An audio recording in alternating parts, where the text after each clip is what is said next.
Leikfélag Verkmenntaskólans á Akureyri frumsýnir helgina söngleikinn Litlu hryllingsbúðina. Sýningin svo langstærsta sem leikfélag skólans hefur ráðist í og þetta einnig í fyrsta skiptið sem leikfélagið sýnir í samkomuhúsinu á Akureyri. Síðustu vikur hefur leikhópurinn ásamt leikstjóranum Birnu Pétursdóttur unnið hörðum höndum að undirbúningi en frumsýnt verður á morgun 20. og 1. október. Við litum við á æfingu og ræddum við 2 leikara í sýningunni sem jafnframt sitja í stjórn leikfélagsins. Veistu það, Baldur? Plantan var rétt í þessu að segja mér furðulegustu hluti. Það var að segja að Órin og herra Músnik væru þegar komnir ofan í sig. Það satt. Ég gerði þetta. Leikfélag áfmaður núna að setja upp Litlu hryllingsbúðina og þetta að ég heyri stærsta sýning sem leikfélag hefur sett upp. Já, þetta langt úr stærsta sýningin sem hann hefur sett upp og ætlum við bara að halda áfram að stíga upp á við. Hvernig stendur að þið setja upp þessa sýningu? Sko, það löng saga á bakvið það en það voru óskir frá starfsmönnum skólans að setja þetta upp og svo Pétur Guðjóns sem er viðburðarstjóri, takk fyrir, sem búinn að vera degi við því að setja upp Litlu hryllingsbúðina í langan tíma. Og hvenær hefst þá undirbúningur fyrir þessa sýningu? Það voru pröfur 30. ágúst og þá var valið hlutverk. Og síðan bara stutt eftir það þá kom Hera Björk og var með söngæfingur fyrir okkur og þá bara fór þetta allt á flug. Já, ég fekk mitt hlutverk, sko, ég fekk ekkert það að segja. Ég var bara fenginn á fund af því að einn sem hann hafði ekki tíma í að gera þetta og þurfti bara að segja svo úr. Og þá setti Birnu mig niður og sagði bara þú verður, þú færð ekkert það að segja, þú verður bara. Ég bara já.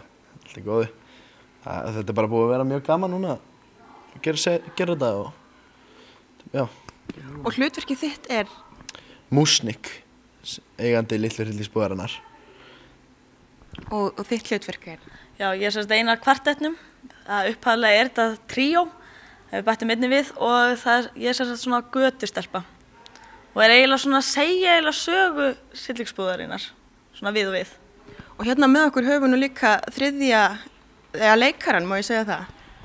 Já, það mætti segja það. Þetta hún Auður Önnur. Hún spila nú svolítið stórt hlutverk í sýningunni. Já, hún gerir það. En fyrir það sem ekki þekkja, hvað snýst Litla hryllingsbúðin?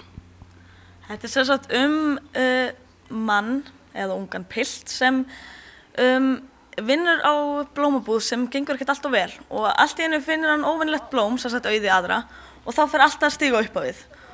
Og á endanum þá byrjar hann að tala og vill fá blóð til þess að næra sig og þá þarf hann víst að drepa fólk af því hún vill alltaf meira og stekkar meira og á endanum það bara fer allt niður og við aftur og já, þannig að þú veist, flestir karakterinir deyja, það má segja það. Hvað koma margir að sýningunni hérna? Að sýningunni sjálfri komu rosalega margir, en það eru bara 11 leikarar.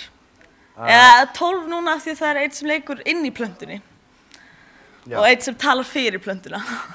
En annars koma fullt af sviðsmynd og búningum og förðun og hárgreiðslu og bara nefndi það. Það bara allt. Það bara hátt í 30 manns eða eitthvað sem að koma að þessari sýningu núna. Og þetta í fyrsta skipti sem sýnt hérna í þessu húsi? Já. Eða sem þið sýnir, réttara sagt? Já. Þetta í fyrsta skipti sem að VFM heldur sýningu hérna í samkomuhúsinu. Seinasta leikrit var í Freyvangsleikhúsinu sem hérna inni í Eyjafirðinum. En já, við fengum núna að sýnda hérna sem bara mjög flott og stækkar þetta ennþá meira frá því seinastu leikritum. Og það þekkja nú margir Litlu hryllingsbúðina og kannski sérstaklega tónlistina sem fyrirferðarmikil í sýningunni. Hverjir sjá tónlistina? Já, Hera Björk hún var með söngæfingarnar og Friðrik Ómar hann sér playbackið og tónlistina og Kristján Edenstein hann sér tónlistina líka og svo hljóðmaðurinn okkar, hann kemur hérðan úr leikhúsinu. Og nú styttist í frumsýningu, það verður frumsýnt 21. október. Það ennþá margt eftir en þetta tekst og þetta verður rosalega flott sýning. Hvað verða margar sýningar? Það verða 6 allt í allt. Já, það held ég 2 komnar í sölu. Já. Salan gengur bara vel.